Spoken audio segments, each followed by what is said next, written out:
자, 오늘도 말씀을 통해 같이 함께 은혜를 나누겠습니다. 오늘 활력을 얻는 요소 5가지 우리가 함께 나누면서 두 번째로 함께 은혜를 나누겠습니다. 이제 봄이 왔습니다. 봄에 앙상한 가지에 이제 잎이 피고 또 꽃이 피면서 이제 활력을 더한 것처럼 구원받은 하나님의 자녀들도 영적으로 활력을 다시 되찾고 하나님께 기쁨이 되고 영광이 되는 믿음의 축복의 삶을 살아내시기를 바랍니다. 우리가 힘을 내고 활력을 얻기 위해서 좋은 음식도 먹고 또 운동도 하고 그리고 때로는 필요한 비타민도 섭취하면서 활력을 다시 찾게 되지요. 영적으로도 마찬가지. 영적인 음식도 먹고 또 운동도 하고 영적인 비타민 5개의 비타민을 섭취하면서 영적으로 활기를 다시 찾는 그런 계기가 됐으면 좋겠다 생각합니다. 그래서 5가지로 활력을 얻는 요소, 비타민이 있다. 영적 비타민이 있다. 영적 비타민을 먹어야 된다. 그래서 첫 번째로 지난주에는 무슨 비타민이었습니까? 마음이 청결한 자는 복이 있나니. 그래서 저가 하나님을 볼 것이며 청결한 마음을 갖는 것, 죄의식에서 벗어나는 거죠. 그리고 죄의 용서에 대한 확신을 갖고 죄를 짓지 않고 사는 것, 그것이 바로 영적인 활력을 갖게 되는 것이다. 물론 지금은 세상에서는 죄를 짓고도 막 큰 소리 치며 사는 사람도 많이 있지만은 그러나 죄를 지면은 큰 소리를 못 하는 거야. 죄를 짓지 않는 사람이 큰 소리를 내는 것처럼 마음에 청결한 사람은 바로 활력을 갖고 어디 가서든지 굴하지 않고 떳떳하게 그렇게 살아갈 수가 있는 것이다. 죄를 짓지 않으면 경찰서 지나가도 겁낼 것 없고, 그리고 검찰청 지나가도 겁낼 게 없는 것이죠. 왜냐하면 죄를 짓지 않았기 때문에 그런 것이다. 영적으로도 마찬가지 청결한 마음, 죄의식에서 벗어나야 돼요. 과거적인 삶에서 벗어나야 돼요. 그리고 죄의 용서에 대한 확신을 가지고 나는 예수 그리스도 안에서 죄 용서를 받고 나는 예수 그리스도 안에서 구원을 받고 나는 예수 그리스도 안에서 하나님의 자녀가 되었습니다 라고 하는 그런 믿음의 확신을 가지고 사는 사람들은 바로 생활의 영적인 활력을 갖고 생활할 수가 있다 말씀을 드리면서, 자, 오늘은 두 번째로 영적인 활력을 얻기 위해서 무슨 비타민을 먹어야 되나. 두 번째로는 일이 있어야 한다는 것입니다. 일이 있어야 된다는 거예요. 일을 찾아야 돼요. 그리고 일하는 사람이 없죠. 모두가 다 누워서 지내는 사람 빼고는 다 일을 하죠. 누워있는 사람도 사실은 일을 하는 거나 마찬가지입니다. 그러므로 일을 하는 사람 모두가 다 어떤 분야든지 다 일을 하고 있으니까 구원받은 하나님의 자녀들은 일을 하되 일에 대한 새로운 시각으로 봐야 되겠다. 새로운 시각으로 봐야지만이 같은 일을 해도 활력을 얻을 수 있고, 같은 일을 하는데 어떤 사람은 죽어라고 일을 하고 힘을 잃고 또 노예가 되고 원망불평하면서 세상을 마칠 수가 있습니다. 그런데 같은 일을 해도 어떤 사람은 활력을 얻을 수가 있어요. 학교 운동장을, 넓은 운동장을 혼자 막 쓰니까 사람들이 달려와서 이야기합니다. 이 짱빛에 학교 운동장, 이 넓은 운동장을 다 쓰려고 한다면, 청소하려고 한다면 얼마나 힘드시고 고되십니까? 그랬더니 그분이 대답하는 거예요. 나는 힘들지 않습니다. 나는 너무나도 즐겁습니다. 아니 어찌 이 넓은 운동장을 혼자 쓰는데 청소하는데 아니 힘들지 않다는 게 무슨 말입니까? 그랬더니 저는 지구의 한 모퉁이를 쓸고 있는 것입니다. 그랬다는 거예요. 지구의 한 모퉁이를 쓸고 있다고 생각한 거예요. 그러니까 보는 시각이 다른 거죠. 어떤 사람은 하루에 10만 원, 20만 원을 받으면서 돌을 깎고 돌을 막 나르고 그러는 거예요. 얼마나 힘든 일입니까? 그러니까 이야, 내가 왜 이런 일을 하는가?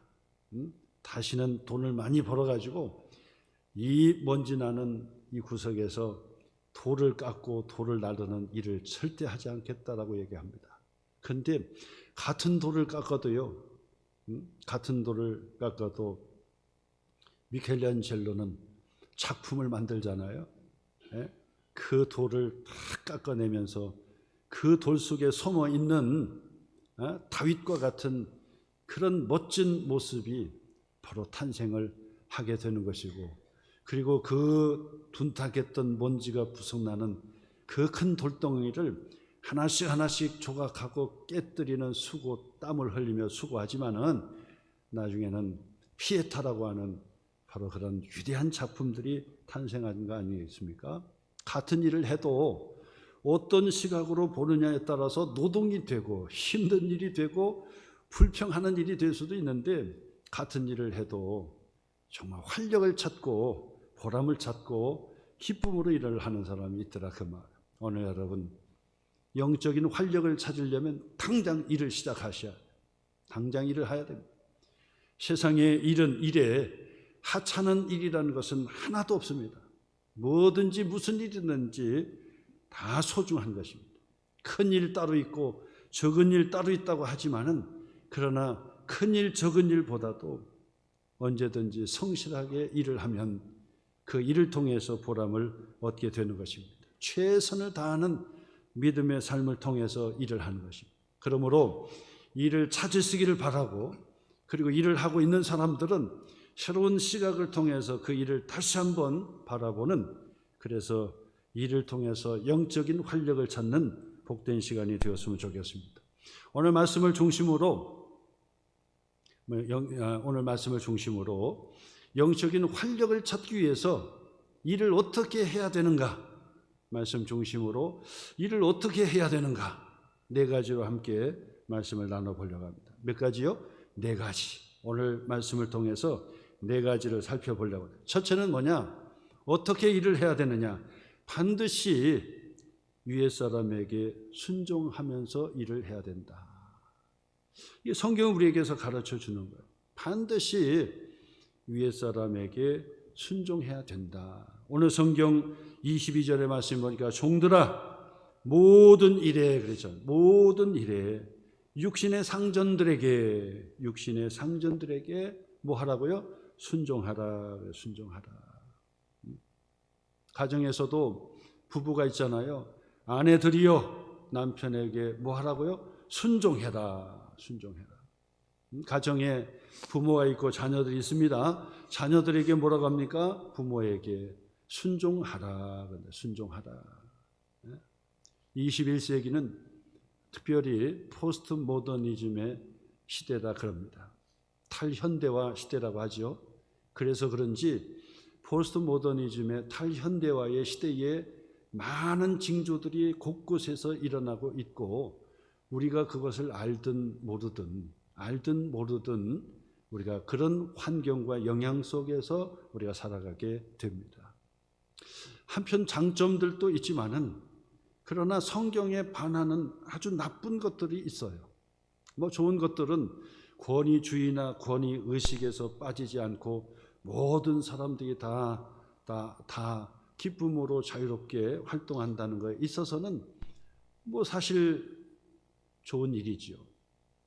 전에는 너무 권위주의에 이 희생되는 그런 사람들이 너무나도 많이 있었지만은, 그러나 이 권위주의에 빠지지 않고 모든 사람들이 평등하게 서로의 자유와 서로의 권리를 주장할 수 있다는 데 있어서는 장점이라고 볼 수 있는데, 문제는 뭐냐면 권위주의는 우리가 나쁜 것이지만은 권위를 버릴 수는 없다라고 말씀을 드릴 수 있습니다.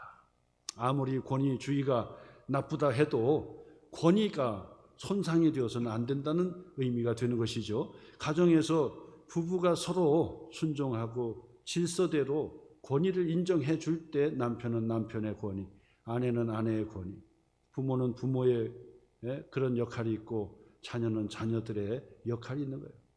그런 권위와 그런 질서를 다 맞춰질 때 그 공동체가, 바로 그 일하는 공동체가 바로 보람이 있고, 그래 활력이 넘치는 거예요.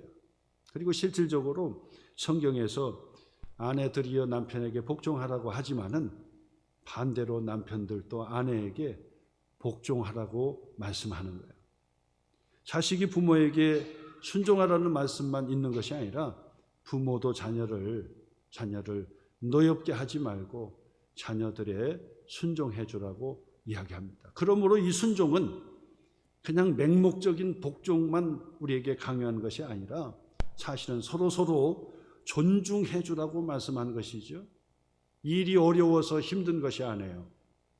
무시를 당하고 또 그다음에 갑질을 하고 그러면서 서로 너는 내가 명령하고 너는 순종을 해야 되고 하는 그런 수직적인 관계만 있고 수평적인 그 관계를 무시하다 보니까 일은 무섭지 않은데 사람이 두렵고 그리고 사람이 두렵다 보니까 일이 싫은 거죠.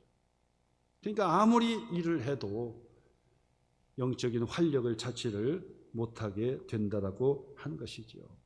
그렇기 때문에 일에 있어서 새로운 시각은 뭐냐? 반드시 서로를 존중해 주면서 일을 해라 한 것이죠. 서로 존중해 주라는 거예요. 위에 있는 사람 나도 바로 그 위에 올라가거든요. 그러니까 밑에 있을 때 위에 사람 치고 받고 무시하고 그러면 안 돼요. 나도 그 위에 올라앉아 있어야 되잖아요. 올라가야 되잖아요. 내가 밑에 있을 때는 쳐받고 내가 위에 있을 때는 누르고 그런 사회가 어디 있습니까? 그렇기 때문에 아래에 있을 때 위에 사람을 높여주고 또 위에 있을 때 아래 사람을 존중해 주는 그런 그 일의 풍토가 있어야지만이 영적으로도 활력을 찾고 아무리 힘들고 막 그래도 일에 기쁨이 있고 보람이 있는 거예요. 직장 생활을 하는 사람들이 저에게 이야기합니다. 목사님, 일은 힘들고 막 그러지만은 일 때문에 그만두고 싶은 마음이 없어요. 왜? 일은 하면서 배우면 되고 또 더 열심히 하면 되는데요. 중요한 건 뭐냐면 사람 때문에 스트레스 받고 사람 때문에 힘들다는 거예요. 그게 뭡니까? 바로 서로 존중해 주지 못하기 때문에 그런 것입니다. 그러므로 우리가 일을 하면서 영적인 활력을 다시 찾고 정말 힘차게 일을 할 수 있는 사람들이 누구냐? 서로 존중해 주는 그런 풍토가 있어야 된다. 그것이 첫 번째 우리에게 가르쳐 주는 말씀이에요. 그 다음에 두 번째로는 성실하게 일을 해야 된다 권면해 줍니다. 오늘 22절의 말씀에 보세요. 눈 가림만 하지 말고 그래요. 눈 가림만 하지 말고. 사람 눈치 보고 눈 가림만 하지 말고 사람이 있을 때 윗사람이 있을 때는 일을 하는 것처럼 하고 윗사람이 없을 때는 그냥 대충 하고 하는 그렇게 하지 말고 오직 주를 두려워하여 그래서 오직 주를 두려워하여 성실한 마음으로 하라. 성실한 마음으로 하라는 거예요. 성실한 마음. 우리 예수 믿는 하나님의 자녀들, 구원받은 하나님의 자녀들은 세상에서도 무슨 일을 하든지 바로 그곳에서 서로 존중해 줄 뿐만 아니라 그곳에서 눈가림만 하지 말고 사람 눈치만 보고 일을 하려고 하지 마시고 성실한 마음으로 언제든지 성실한 마음으로 최선을 다하는 그런 삶을 살아야 돼요. 왜 그렇습니까? 우리는 사람 눈치 보는 것이 아니라 하나님께서 우리를 지켜보고 계시기 때문에 그런 것입니다. 사람이 두려운 것이 아니라 하나님이 두렵기 때문에 그런 것입니다. 하나님이 두렵기 때문에. 하나님께서 모든 것을 지켜보고 계신다 그러니까 바로 이런 의식만 가져서도 내가 사람에게 칭찬받는 것 내가 좋아하지 않고 사람에게 인정받지 못한다 할지라도 하나님이 나를 지켜보시고 하나님께서 나를 평가해 주시고 하나님께서 나를 인정해 주시기만 하면 된다. 그래서 사람이 보든 안 보든 하나님 앞에서 우리가 성실하게 눈가림만 하지 말고 대충 하려고 하지 말고 성실하게 마음을 다해서 일을 해라. 그래 활력이 넘치는 거예요. 여러분 프랑스의 가톨릭의 큰 핍박으로 이 장로 교인들이 캘빈의 장로 교인들이 뿔뿔이 막 흩어지는 그런 역사가 있었어요. 종교개혁 이후에 켈빈주의자들, 우리 장로 교인들이 교회를 세워서 예배를 드리고 그러는데 카톨릭에서 엄청나게 핍박이 있었어요. 잡아서 죽이는 거예요. 그래서 신앙을 지키기 위해서 그곳에서 순교도 하고, 그리고 그들이 신앙의 자유를 찾아서 막 뿔뿔이 흩어졌는데 영국으로도 가고 네덜란드로도 도망가고 그 다음에 미국으로도 가고 스위스로도 가고 막 그랬어요. 바로 그 장로 교인들, 프랑스의 장로 교인들, 뿔뿔이 흩어졌던, 신앙의 자유를 찾아 뿔뿔이 흩어졌던 자들이 누구냐면 위그노라고 하는 자들이에요. 위그노. 기억하셔야 됩니다. 믿음의 선배들입니다. 우리 장로교회 선배들입니다. 켈빈주의를 따랐던 우리 장로교회 선배들입니다. 그곳에서 순교도 하고, 그리고 신앙의 자유를 찾아 그 고향 땅, 그리고 바로 이 모국을 떠나서 네덜란드, 그리고 미국으로도 가고 영국으로도 가고, 그리고 네덜란드뿐 아니라 스위스까지 갔는데 그 사람들이 가는 곳곳마다 무슨 일이 있었느냐? 자기에게 맡겨진 것은 하나님께서 내게 소명, 하나님께서 나에게 일을 맡겨주신 것이다. 그렇기 때문에 거룩하고 속된 것이 없다. 하나님께 영광이 되는 일이라고 한다면 최선을 다하고 성실하게 일을 해야 된다. 그래서 네덜란드에 가가지고 기술혁명의 기초가 되었고요. 미국으로 간 사람은 금융뿐만 아니라 그들이 위그노들이 가가지고 미국의 이 경제 성장의 틀을 만들었던 사람들. 영국으로도 가고 독일로도 가고요. 자, 근데 스위스로 간 사람도 있어요. 스위스로 간 사람. 그러니까 스위스로 가가지고 스위스에서 무엇을 만들었냐? 바로 시계를 만든 시계를. 그래서 여러분 지금까지도 스위스의 시계, 그러면 명품 시계, 비싼 시계 중에 하나죠. 하여튼 스위스에서 나온 시계는 다 좋은 거예요. 그게 왜 그렇습니까? 왜 명품이 됩니까? 시계 속도, 보이지 않는 속도, 깨끗하게 정직하게 성실하게 시계를 만들기 때문에 명품 시계가 되는 거예요. 명품과 가품의 차이는 그렇잖아요. 명품이 아닌 것은 겉에는 번지름한데 속을 뜯어보면 전부 엉성하게 만들었어요. 보이지 않는 것은.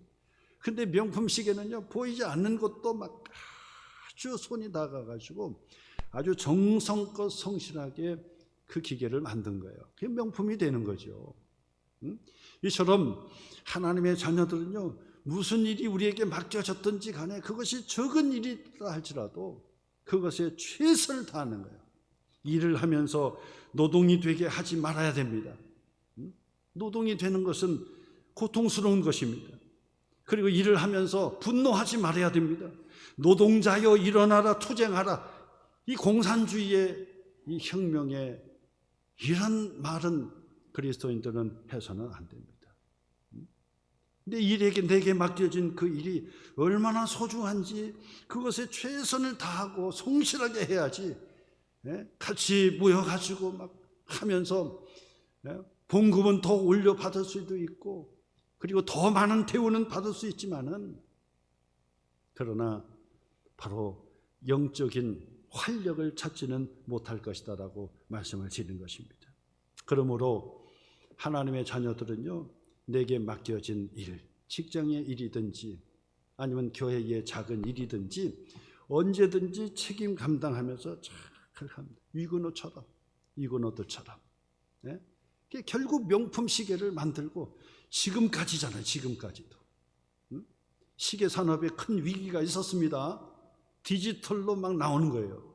너무나도 가볍고 싸고 디지털로 나와서 많은 나라들이 새로운 그 디지털의 혁명으로 막 가고 있는데도 불구하고 스위스의 수제품의 시계는요, 역시 명품인 거예요. 그래서 지금까지도 그 스위스의 명품은요, 바로 기독교인들이 성실하게 정직하게 만들어서 세계의 브랜드를 만들었다고 하는 것입니다. 이처럼 우리가 영적인 활력을 찾기 위해서는 일을 해야 됩니다. 어떤 일이든지 그 일을 자원해야 됩니다. 그리고 그 일에 성실하게 사람의 눈치를 보고 사람에게 칭찬받으려고 하고 돈은 더 많이 받으려고 하고 이런 것만 찾지 말고 일 자체를 통해서 활력을 찾고 이를 통해서 하나님께 기쁨이 되는 그런 하나님의 사람이 되어야 한다는 것입니다. 그리고 세 번째로는 뭐냐? 우리에게 맡겨진 일에 죽게 하듯 해라. 그래, 죽게 하듯 해라. 오늘 성경 23절 말씀이죠.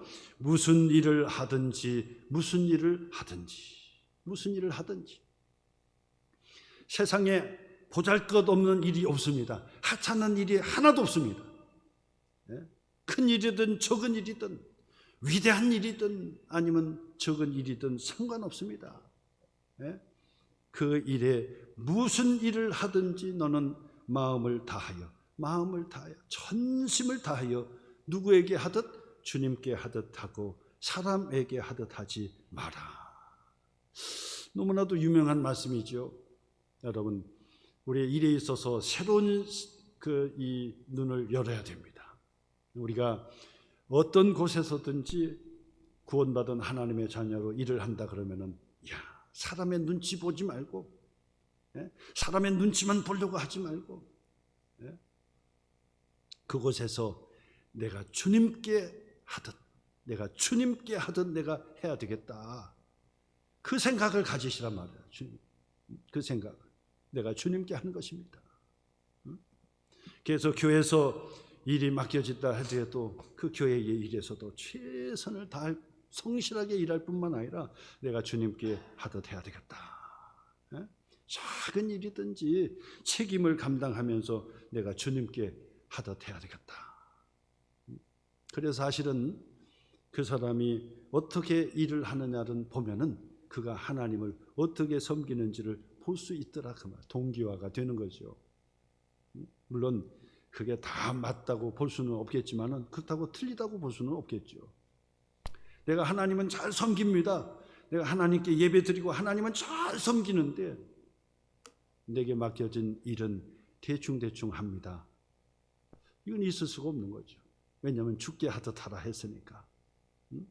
그러니까 작은 일부터요, 우리의 자신을 한번 잘 살피셔야 돼요. 작은 일부터. 약속을 지키는 일부터 그것을 잘 보셔야 돼요. 내가 하나님께 하듯 주님께 하듯 해가야 되겠다. 16세기 종교개혁자들에게 여러 모토가 있는데 그 중에 제가 여러 번 말씀을 드린 그런 모토가 있습니다. 유명한 모토가 있습니다. 그 중에 하나가 뭐냐? 코람 데오 그런다. 코람 데오. 그게 무슨 뜻입니까? 코람이라는 단어는 앞에서 그런 뜻이에요. 앞에서. 데오는 하나님 그런 뜻이거죠. 데올로지 그러면은 하나님의 신학 이렇게 얘기하잖아요. 그러니까 라틴어로 데오스 그러면은 하나님이라는 뜻이거든요. 그러니까 코람 데오. 이게 모토였어요. 만날 때마다 무슨 일을 할 때마다 서로 도전해 주는 거예요. 코람 데오. 하나님 앞에서 하는 것입니다. 예배를 드리는데도 하나님 앞에서 하는 것입니다. 미국 갔더니 미국의 그 유대교 회당에 갔어요. 회당에 갔더니 그 앉아 있어 보니까 이 강대상 그 뒤에 큰 글씨로 히브리어로 써놨더라고요. 도대체 저것이 무슨 것인가? 그랬더니 똑같아요. 코람 데오요. 하나님 앞에서요. 전에 안동에 갔더니 이황 선생님이죠. 거기에 들러갔더니 거기에 그 이황 선생님의 이 붓글씨가 이렇게 전시가 돼서 딱 보니까 유명한 글씨야. 신기독이다 이렇게 딱 써놨더라. 신기독. 그러니까 평생에 그 자기가 늘 했던 거죠. 예수는 믿지 않았지만은 내가 어떤 곳에서든지 내가 바르게 정직하게 성실하게 내가 살아야 되겠다. 신기독이 무엇입니까? 혼자 있을 때 신중해라. 혼자 있을 때. 나중에 보니까 우리가 잘 아는 김구 선생님이 마지막 총 맞아 죽기 전에 집에서 마지막 아침에 붓글씨로 항상 써서 붙였던 그 글씨가 바로 이황 선생님의 신기독이더라고요. 혼자 있을 때 더 신중하고 조심해야 된다. 그러니까 하나님을 믿는 사람이든 하나님을 믿지 않는 사람이든 정직하게 세상을 살아가는 사람들은 항상 그런 의식이 있는 것처럼, 김구 선생님은 바로 예수 믿는 하나님의 사람이었으니까요. 신기도 바로 코람데오요. 코람데오. 하나님 앞에서 죽게 하듯. 그러니까 모든 일을 사소하게 생각하지 말고 하찮게 생각하지 말고 그냥 대충 하려고 하지 마시고요. 진짜 항상 제가 강조하지만은 저도 마찬가지지만 작은 일부터야. 작은 일. 나는 큰 일을 잘하겠습니다. 큰 일을 잘하는지는 잘 모르겠지만은 큰 일을 잘하는 사람은요 반드시 작은 일부터 잘하는 거예요. 작은 일. 그래서 작은 일부터 자기 자신을 자꾸 살펴야 돼. 내가 주님께 하듯 하나님 앞에서 주님께 하듯 내가 해야 되겠다. 누구를 만나도 내가 주 앞에 내가 만나는 것처럼, 예수님을 만나는 것처럼, 주님 앞에서 내가 만나는 것처럼 그렇게 대한다고 한다면 그 사람은 참 모든 일에 최선을 다하고 성실한 사람이 될 거예요. 주 앞에. 쉽지 않은 거잖아요. 누구를 만나도 내가 주님 앞에 주님을 본 것처럼. 야곱이 야복 강가에서 하나님 앞에 밤이 맞도록 기도했잖아요. 새벽까지 막 기도했어요. 그래서 하나님의 은혜를 받고 응답을 받았어요. 응답을 받고 강을 건너서 형을 만나니까 형을 보니까 누구를 보는 것 같아요? 하나님의 얼굴을 보는 것 같습니다. 고람되어요. 기도하고 은혜를 받으면 모든 사람들이 다 하나님의 얼굴을 보는 것 같아. 하나님의 얼굴을 보는 것 같아. 주님께 하듯 하는 것입니다. 그리고 주님 앞에서 사는 것입니다. 주님 앞에. 쉬운 일이 아니죠. 고람되어 기억합시다. 주님 앞에서 주께 하듯 하나님 앞에서 우리의 삶을 작은 것부터 한번 좀 해보시다 그 말. 작은 것부터. 내가 하나님 앞에 약속했다 그러면 그 약속을 잘 지키고요. 성실하게 지키고 그러면서 그 모든 관계를 주님께 하듯, 주님이 바로 이 시간에 함께 했다면 어떤 결정을 하고 어떻게 하셨을까를 생각하면서 주께 하듯 하고 주님께 하듯 하고 주님 앞에서 하는 일처럼 그리 해야 돼요. 함께 하는 일에 있어서도 항상 협업을 하고, 그리고 서로 시간을 지켜주고 전심으로 함께 하고, 서로 다른 사람의 영역에 침입하지 않고 경계선을 범하지 말고 서로 격려해주고 무례하게 행하지 않고, 그리고 서로 윈윈할 수 있도록 하나님 앞에서 그렇게 일을 바라보라. 그렇게 일을 하라는 거예요. 그러면 영적인 활력을 회복할 수 있다라고 말씀을 드리는 거예요. 마지막 네 번째로는 불평하지 말아야 한다는 거예요. 25절의 말씀에 보니까 불의를 행하는 자는 불의의 보응을 받으리니 주는 사람을 외모로 취하심이 없느니라 그래서 불의를 행하는 자는 불의의 보응을 받는다는 거예요. 일은 반드시 그 대가를 받게 돼 있다는 것입니다. 불의를 행하면 불의의 대가를 받게 되는 것입니다. 착한 일을 하면 착한 하나님의 선물을 받게 되는 것입니다.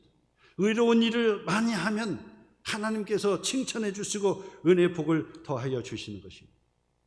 그래서 나쁜 일을 하면 안 됩니다. 선한 일을 해야 되는 것입니다. 하나님의 기쁨이 되는 일을 해야 되는 것입니다. 교회의 덕이 되는 일을 해야 되는 것입니다. 누가 봐도 부끄럽지 않은 그런 일들을 해야만이 그 대가를 받게 되고 그 보응을 받게 되는 것이다. 그러므로 원망하고 불평하면서 일을 하면 반드시 불평의 열매를 맺게 돼 있고 그 대가를 치르게 돼 있다는 거예요. 그러면 우리에게 유황에 맡겨진 일이라고 한다면 어떻게 해야 될까요? 기뻐하면서 하는 일, 기뻐하면서 즐거워하면서 일을 하는 거예요. 즐거워하면서. 마당을 쓸어도 나는 하나님의 영광을 위해서, 하나님의 기쁨을 위해서 내가 마당을 쓸고 있단 말이야. 야, 이거 어떻게 다 쓰냐? 왜 나만 빗자루를 들고 나만 청소해야 되지? 다른 사람들은 왜 청소 안 하지? 아니, 내가 돈 받는 것도 아니고 이렇게 청소해가지고 되겠나? 아니. 돈 받는 기쁨보다도 세상 사람들도 자원봉사를 왜 합니까? 돈도 안 받는데, 때로는 자기 돈 들여서 하는데도 불구하고 왜 자원봉사합니까? 그 이상의 보람을 갖는 거거든요. 그 이상의 의미를 갖는 것이거든요. 하물며 주의 일은 뭐 말할 것도 없는 것이죠. 세상에 자원봉사들도 보람을 갖는다고 한다면, 걸어가신 주님의 일을 감당한다고 한다면 이건 말할 것도 없는 것이죠. 돈으로 우리에게 보상해 주는 것 이상에 하나님의 은혜의 축복이 있는 것이죠. 주 안에서의 수고가 절대로 결단코 헛되지 아니한다고 주님 말씀해 주잖아요. 지나가는 나그네에게 냉수 한 것을 대접해도 우리 하나님께서는 결단코 잊어버리지 않는다는 거예요. 기억해 주신다는 거예요. 자, 그렇다고 한다면 세상 사람들도 자원봉사하는데 우리는 그게 아니라, 하나님의 일이라고 한다면 가장 작은 일에도 최선을 다하고 성실하게.